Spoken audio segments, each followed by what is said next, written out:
Sukkur bureau chief ملت news سید ضیاء الرحمان، صوبائی وزیر بلدیات و پبلک ہیلتھ انجینئرنگ سید ناصر حسین شاہ، وزیر اعلیٰ سندھ کے معاون خصوصی برائے سکھر ارسلان اسلام شیخ کی مشترکہ صدارت میں سکھر اور روہڑی کے ترقیاتی منصوبوں سے متعلق اہم اجلاس چیئرمین پاکستان پیپلز پارٹی بلاول بھٹو زرداری کی خصوصی ہدایات پر اجلاس طلب کیا گیا۔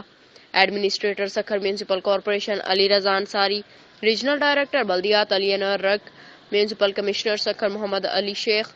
S E development Noor Muhammad, executive engineer development Barkat Ali خواجہ دیگر نے اجلاس میں شرکت کی۔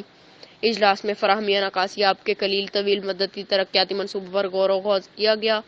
صوبائی وزیر سید ناصر حسین شاہ کا کہنا تھا کہ شہری علاقوں کے مسائل کو فوری طور پر حل کریں، شہریوں کو کوئی پریشانی نہیں ہونی چاہیے اور سکھر شہر کو ضرورت کے مطابق پانی کی فراہمی یقینی بنائی جائے۔